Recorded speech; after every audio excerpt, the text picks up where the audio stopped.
Ассалаумағалейкум, армысыздар, алашелі. Бір мемлекеттің құрылып, қоғамдық дамуы барысында отарлану, немесе отарлау, авторитарлық жүйе және түрлі саяси ойындар, коррупция мен қылмыстық топ секілді әртүрлі күрделі қоғамдық тарихи барыстарын бастан өткереді. Біз бұдан бұрын ақш, Филиппин, Польша, Жапония және Түркия секілді мемлекеттердің құрылуы мен қоғамдық дамуы барысында біздің елге, халқымыздың санасына пайда береді деген тұстарын талдап айтып өткен едік. Мақсатымыз еліміздің дұрыс бағытта дамуы мен халқымыздың санасының сергек болуы үшін қолымыздан келгенше еңбек ету. Сіздерге ұсынған ақпаратымыз ұнаса, каналымызға тіркеліп, барлық желіге таратып, пікір қалдырып, достарыңызбен бөлісуді ұмытпаңыз. Ал бұл жолғы тақырыбымыз Албания. Албания Еуропаның шығыс оңтүстігінде Балқан түбегіне орналасқан шағын ел. Жан саны 3 миллионға жетпейтін албаниялықтардың отаршылдар мен коммунизмнің құрсауынан құтылып, енді ғана еркіндікке қол жеткізіп, кедейліктен құтыламыз ба деп отырған кездерінде, коррупция мен қаржылық алаяқтық осы елді азаматтық соғысқа мәжбүрлейді.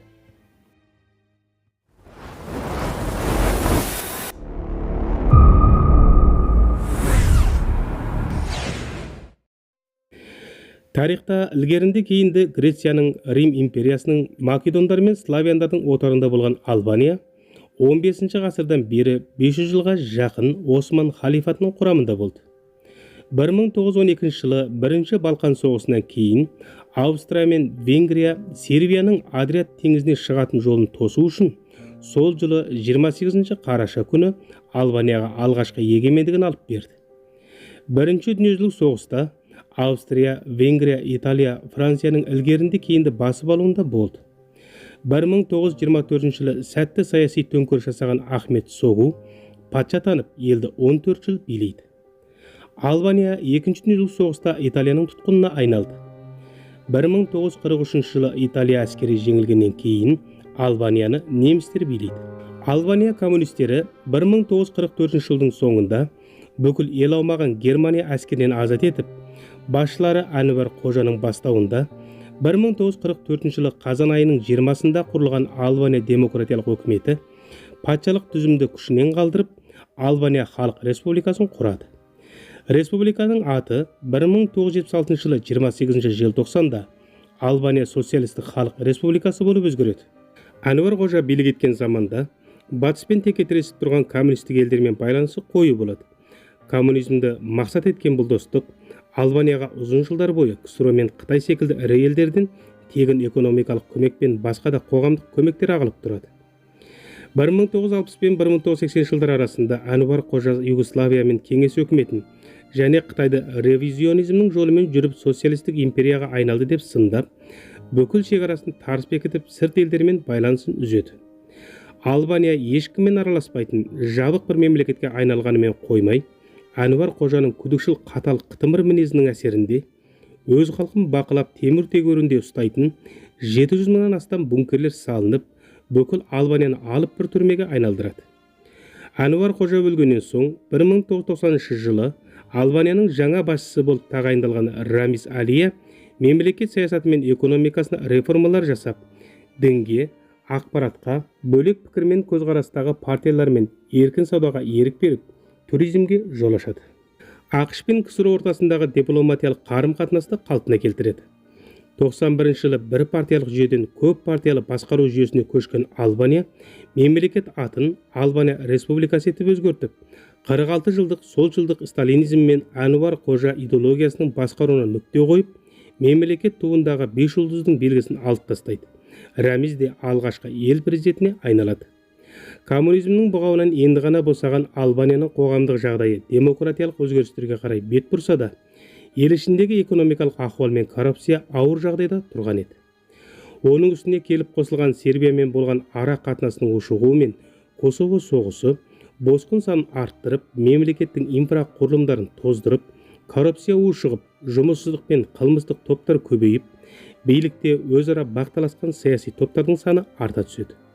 1992 жылғы сайламда демократиялық партия жеңіске жетіп, Салирам Бериша президент болады. Салирам билікке келгеннен кейін мемлекеттің экономикалық реформасын одан ары жетілдете түседі. нарық базарын түбегейлі құрсаудан босатып, жекешелендіру мен саудаға еркіндік береді. 96 жылға дейін Албанияның жан басындық кірісі 10%-ға жоғарылайды. Бірақ қарағанда кемелді секілді көрінгенмен, реформалар астында қоғамның экономикалық жақтағы келеңсіз тұстары да көріне бастады. Алдымен мемлекет қазынасын 90%-ын ұстаған 3 үлкен мемлекеттік банк мемлекеттік кәсіпорындарға жеңілдетілген несие береді. Сіз жаңсақ тыңдап тұрған жоқсыз. Мемлекеттік банк мемлекеттік кәсіпорынға несие береді. Несие алған мемлекеттік кәсіпорын саудадан ешқандай пайда таппайды. Салған қаржының есеп көрсеткіштері түгелімен шығынға батқан деп көрсетіліп, ақша жымқыру басталады. Ал банк үшін берілген несиенің орнын қайта толтыру бір түпсіз терең шұңқырға айналып, банк айналымда қиындыққа жолығып, ел ішіндегі жеке кәсіпорындар мемлекеттік банктен несие ала алмай шаршайды.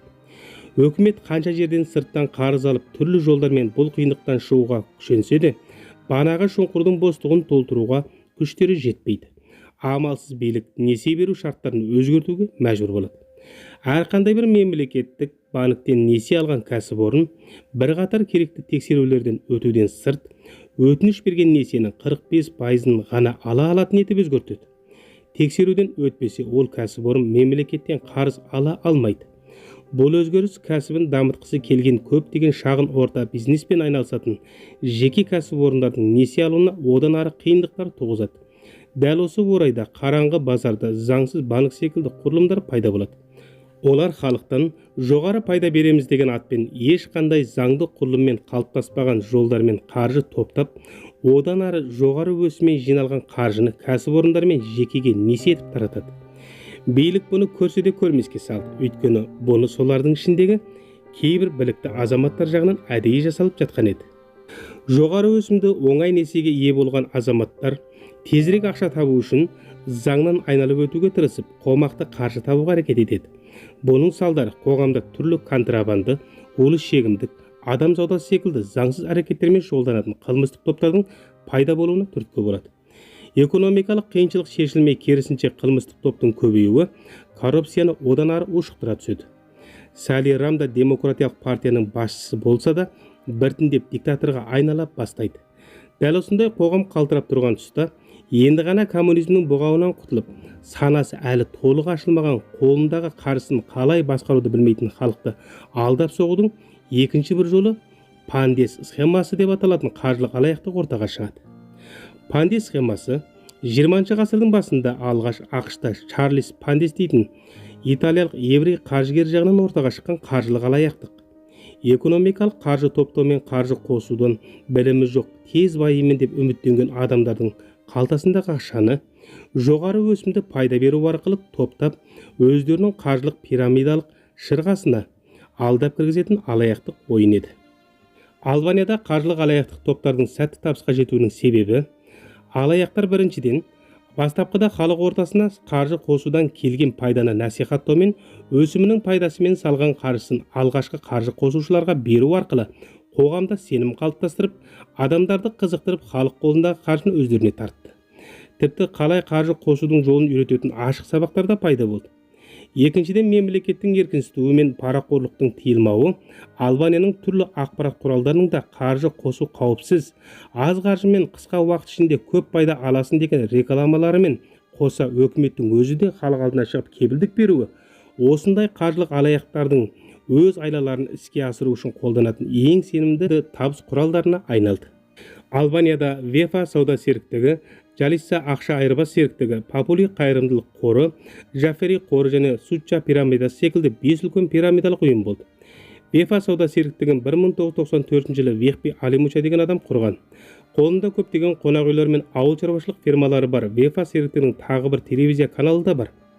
Осындай бір қуатты ферма халық сеніміне тез кіріп, жылына 8% өсім береміз деп, әу бастақ 85 мың адамды өзіне қаратып, 96 жылдың соңына дейін 700 миллионда 1 миллиард ақш долларын халықтан жинап үлгерген. Ал Жалисса компаниясын бұрынғы ұлттық қауіпсіздік мекемесінің 3 үлкен қызметкері құрған. Алғашқы жұмыстарын валюта айырбасынан бастаған бұл компания кейін келе банк секілді халық қолынан қаржы топтап, ақша сақтайтын орынға айналды.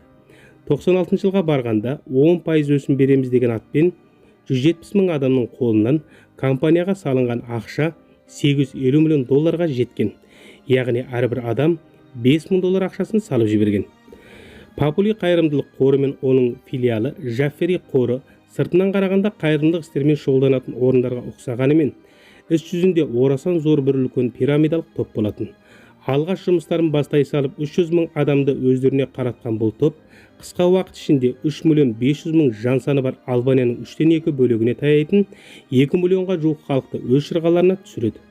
Ал Сучча өзінің бір әлсіз әйел болуына қарамастан 91 жылы 2 үйді сатып алып, өзінің бизнес орталық етіп пайдаланып, Албанияның валютасы лекке қаржы қосуды телефон арқылы халық ішіне үгіттей бастайды.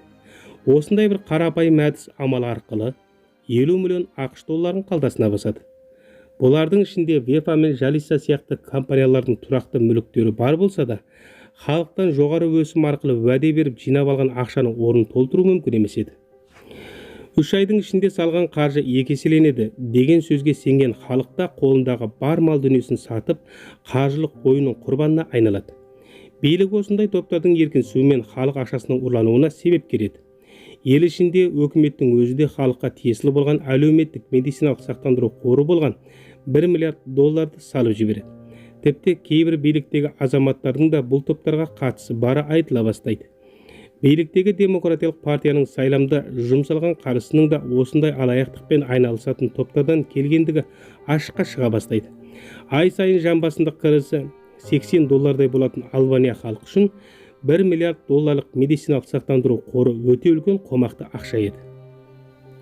Сол кездегі сараптаушылардың айтуында, бұл қаржылық компаниялардың қарызы 96 жылы $1 миллиард 700 миллионға жеткен, яғни Албанияның жан басындық кірісінің 64%-ын елеген. Жарылмайтын көпіршік жоқ. 96 жылдың соңында ең алдымен Сучча компаниясы бірінші болып құлайды. Сучча компаниясының құлағаны жайлы ақпарат нарық базарына ықпал етеді. Үрейленген халық салған қаржыларын қайтарып алуға әрекет ете бастайды.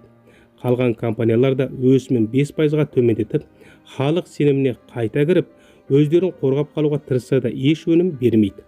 97 жылы қаңтарда Сучча мен Жалиса компаниясы толығымен банкрот болғанын мәлімдейді.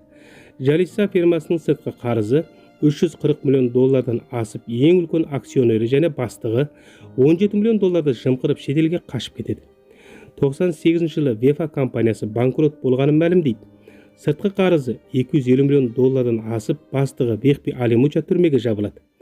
Жаффери компаниясы да банкрот болғанда сыртқы қарызы $300 миллион асып кетіп, өкімет дереу бұл компаниялардың мүлкін мұздатса да халықтың қарызы қайтарылмайды. Өйткені нақтылы мұздатылған мүлік халық ақшасын қайтаруға мүлдем жетпейтін. Попули компаниясының сыртқы қарызы $150 миллион асып кеткен. Компанияның басым көп мүлкі мемлекеттік банкте сақталғандықтан, бұларға қарыз салған халықтың 60% ақшасы қайтарылады. Қаржылық алаяқтықтың сырының ашылуы, коррупцияның күшеюі, қылмыстық топтың көбеюі, халық ақшасының ұрлануы, халықтың сәлиран бастаған өкіметке деген сенімін жоғалтады. Халық бүкіл жауапкершілікті биліктен көріп, билік халықтың қаржысын ұрлады деп айыптайды.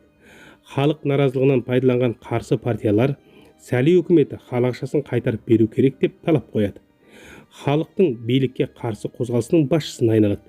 Өз кезінде мемлекет басшысы Сәлиран бастаған демократиялық партия халықтың бұл компанияларға ақша қосуына үгіт жүргізіп, бұл Албанияның табысқа жететін жолы, бұл ақшалар әлемдегі ең таза ақша деп ұран салған еді. Және партияның 96 жылы парламент сайламында жеңіске жетуіне септігін тигізген болатын. 97 жылы қаңтардың 16-сынан бастап мемлекет ішіндегі қаржылық алаяқтықтың соңына жетуімен ел аумағында наразылық шерулер көбейе бастайды. Наурыз айында ел ішінде билікке қарсы наразылық пен былық-балық ең жоғары шегіне көтеріледі. Билікте халықтың көшедегі наразылық шеруіне күш көрсетеді. Бұған шыдамаған халық әскери казармаға басып кіріп, 1 миллионға тарта қару-жарақты алып қарулана бастайды. Шерудің соңы халық пен билік ортасында қарулы қақтығысқа айналады. Наурыз айында Албанияда азаматтық соғыс басталады. Мемлекет астанасы ғана өкімет армиясының қолында болып, қалған бөлігі басқа партиялар мен қарулы топтардың қолына өтіп, 2000-нан астам адам қаза болып, Албания валютасы 40%-ға құлдырап, сыртқы ішкі сауда мемлекеттік өндіріс түгелімен тоқтап, ел ішінде анархия орнайды. Қақтығыс ұлғайып, маңайындағы елдерде былық-балық орнамас үшін НАТО мен Біріккен ұлттар ұйымы әскер кіргізіп, азаматтық соғысты тамыз айының ортасында тоқтатады. Сәлирам және оның партиясы биліктен кетіп, ел ішінде қайта сайлам өтіп, Албания сыртқы саясатында Еуроодаққа қарай бет бұрып, қоғам реттеле бастайды. Тойымсыз авторитарлық жүйе мен парақорлық қоғамдарынан, халықтың да пайда көз санасыз қарақұрсақтығынан албаниялықтар ашты бір сабақ алып, өз болашақтарына байсатылықпен қарау керектігін түсінеді. Біл, ойлан.